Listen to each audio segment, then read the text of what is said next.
the Quran gets owned. Oh. This is my latest series to this channel where I will debunk some of the most popular so-called scientific miracles. That's actually an oxymoron now that I think about it, in the Quran. Okay, so we all know that the Muslims are very fond of claiming that the Quran accurately describes human embryonic development and hence constitutes a scientific miracle in the Quran. Here are the verses that they primarily use to substantiate this claim. Okay, first we have 23:13, which states, "Then we placed him as a drop in a place of rest." 23:14, which they break up, which states, "Then we made the drop into a leech-like structure. Then we made out of the chewed lump and bones, and clove the bones and flesh. Then we developed out of it another creature, and he gave you hearing and sight and feeling and understanding."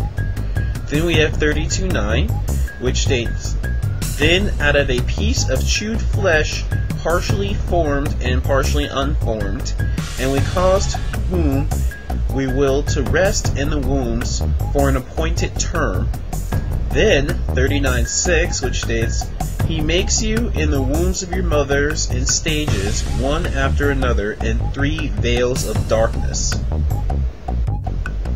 You know, whenever someone criticizes Islam, one of the most common arguments that is made is, "Oh, you're taking it out of context."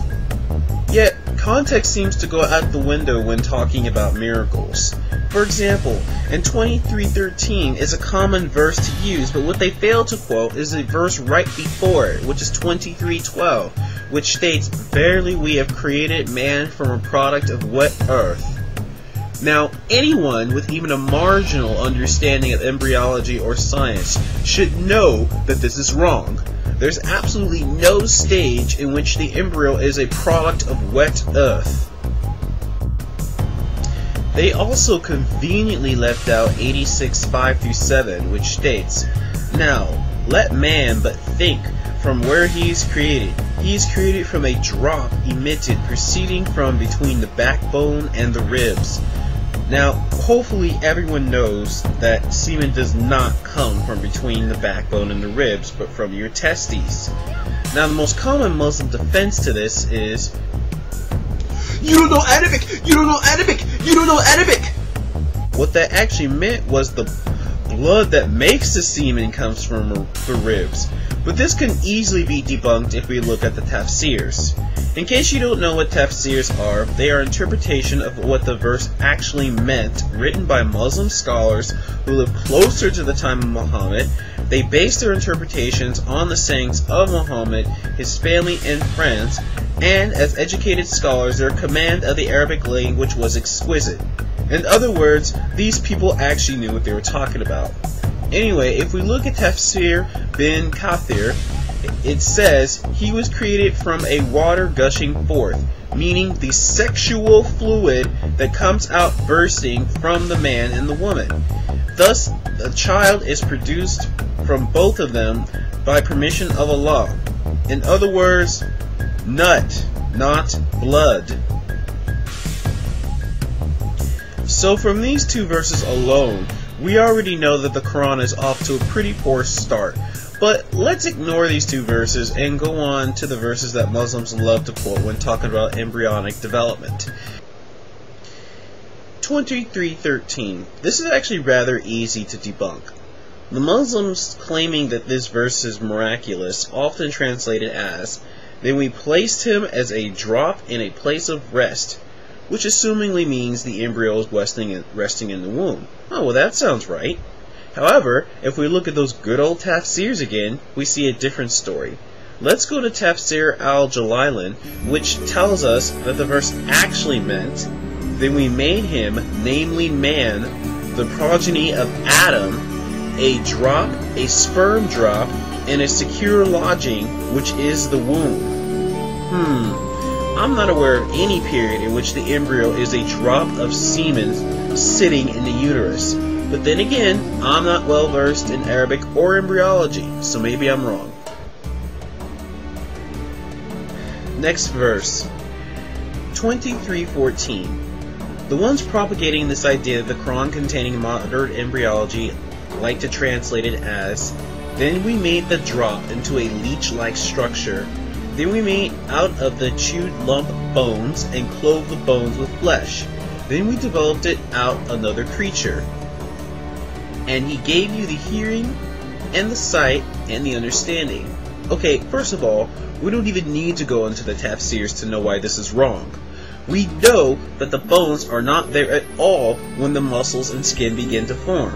If anything, it's more of a simultaneous occurrence rather than consecutive. There's never, ever, ever a stage where there's a skeleton and it gets clothed with flesh. And we also know that Galen, who was a Greek doctor that lived around 500 years before Muhammad, made the exact same mistake.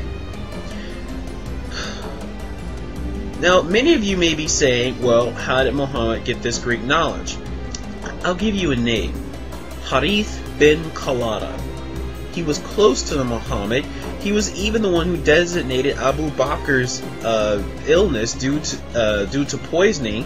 He received his medical training in the Sassanid Empire, and as we all know, the Sassanids were well versed in Greco-Roman medicine.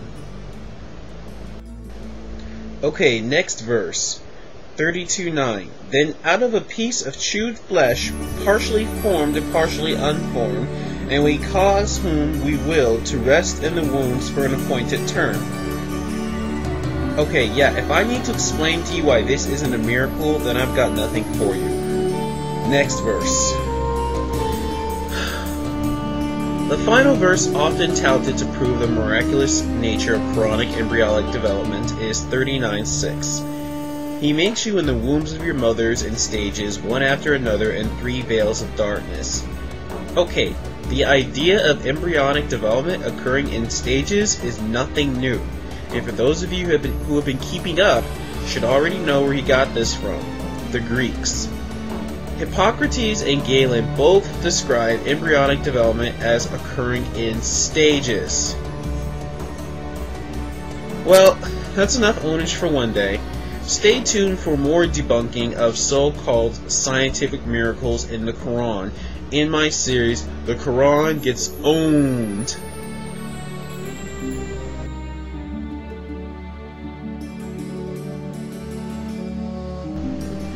But wait, one more thing. What about Keith Moore? Many Muslims, when propagating the embryology of the Quran, quote Keith Moore as a leading Canadian scientist who made this statement. It has been a great pleasure for me to help clarify statements in the Quran about human development. It is clear to me that these statements must have come to Muhammad from God or Allah, because almost all of this knowledge was not discovered until many centuries later. This proves to me that Muhammad must have been a messenger of God or Allah. They are very fond of using this quote over and over. Besides this being an argumentum ad verecundium, logical fallacy, there are several concerns that I would like to point out. First of all, we know that Mr. Moore was flown free of charge first class to Saudi Arabia, where he then stayed in the finest hotels prior to making this statement. Second, didn't that statement seem to be prepared by someone else? I mean, it's just my speculation. And third, if he really believed what he was saying, then why hasn't he taken Shahada? If he did, where's the footage of it? Certainly a leading scientist taking Shahada due to miracles in the Quran would have been videotaped. Where are the 2 witnesses required by Islamic ritual if he took Shahada?